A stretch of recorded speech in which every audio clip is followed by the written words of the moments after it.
In October 1890, a curious volume went on sale in the bookstores of New York. Called How the Other Half Lives, it had been written by a 41-year-old Danish-born police reporter named Jacob Riis. It would change forever the way people thought about the city. Riis had come to New York in 1870, when he was just 21, with $40 in his pocket. The money soon ran out, and he had learned firsthand what immigrant life could be like in the sprawling metropolis. Homeless, often hungry, and out of work, he had drifted into the crime-infested world of the 5 Points slum, dozing on the cold, filthy floors of police lodging houses. More than once, he considered killing himself. Eventually, he landed on his feet and managed to find work as a police reporter for the New York Tribune, and spent the next 10 years exploring the densely crowded slums of the Lower East Side. The sights, he later said, gripped my heart until I felt that I must tell of them or burst. Determined to show the world what he had seen, Riis began publishing magazine articles, but they seemed to make no impression, he wrote. He thought of taking pictures, but the tenements were too dark for the photographs to come out. Then, in 1887, a breakthrough came with the invention of a new photographic device, a magnesium flash powder that flooded even the deepest shadow with a brilliant flash of light. Armed with the new apparatus, Riis and his assistants plunged into the 5 Points. With their way illuminated by spasmodic flashes, as bright and brief as those of lightning itself, a mysterious party has lately been startling the town. Denizens of the dives, tramps and bummers in their lodgings, have marveled at the phenomenon. What they saw was 3 or 4 figures in the gloom, a ghostly tripod, some weird and uncanny movements, the blinding flash, and then the patter of retreating footsteps, and the mysterious visitors were gone. The New York Sun, February 12, 1888.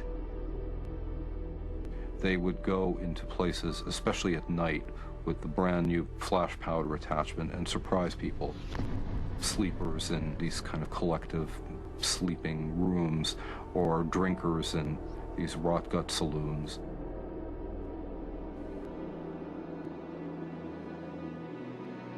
The images Riis brought back brought wealthy and middle-class New Yorkers face to face with a reality most had long sought to avoid.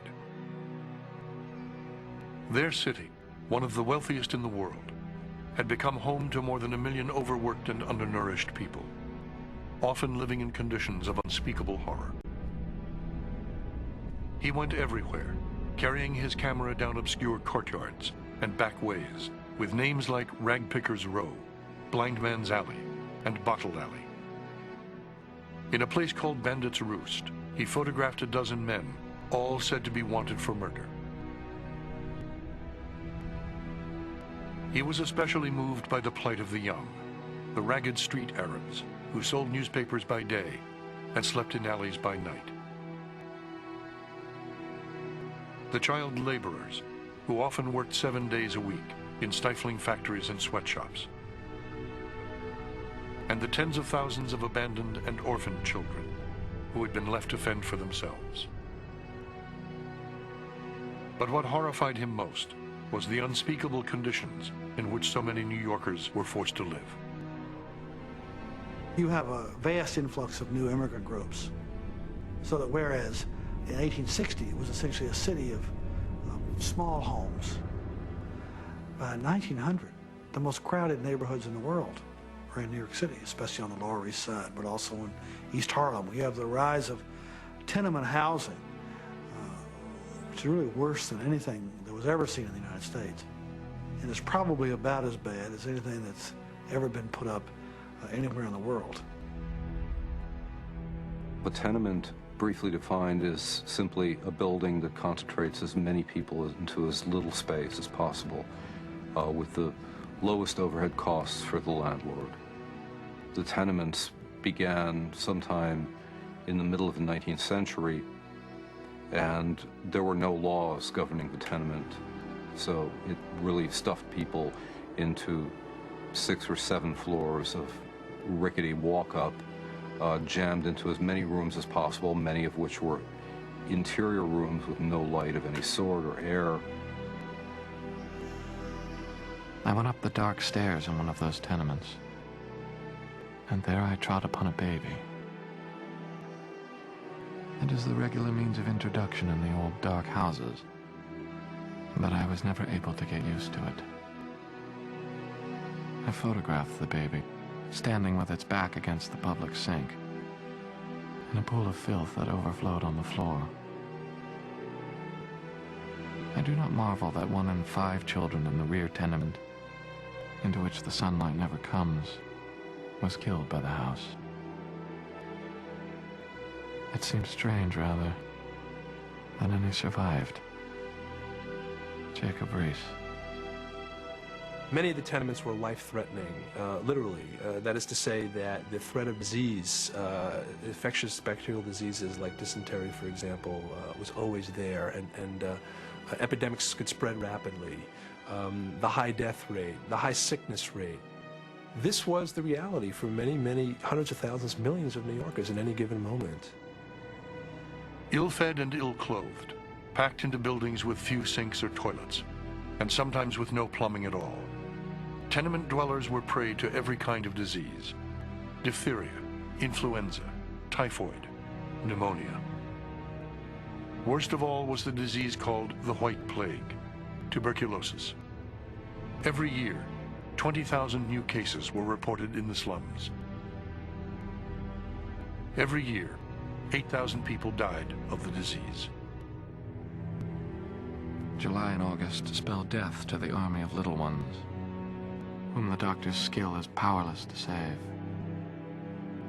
Sleepless mothers walk the street in the gray of the early dawn, trying to stir a cooling breeze to fan the brow of the sick baby. There is no sadder sight than this patient devotion against fearfully hopeless odds. Little coffins are stacked mountains of the Charity Commissioner's boat when it makes its semi-weekly trip to the city cemetery. Jacob Riis. How the Other Half Lives awakened New Yorkers to the condition of the poor, as nothing else had. It was a new way of seeing the world, a modern way, and Riis used it not only to underscore his outrage, but to spur people to action. The slums were not inevitable, he insisted. They had been built by men and women could change them. One of the things that Riis is trying to do in this book, I think, is to get away from some of the older Victorian notions of poverty.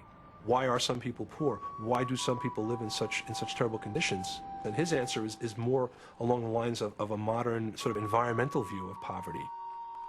What he's basically arguing is that if people are going to live in these terrible tenements, if people are going to be deprived of the basics of light and air, decency, we can't be surprised if these people become criminals or depraved or alcoholics or what have you.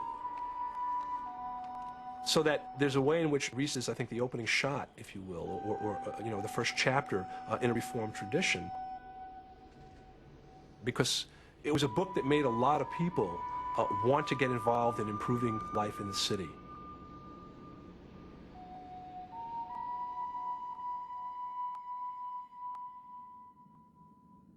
Not long after the book was published, New York's energetic young civil service commissioner, Theodore Roosevelt, called on Riis at his office on Printing House Square. The writer was out, but Roosevelt left his calling card with a note on the back. "I have read your book," it said, "and I have come to help.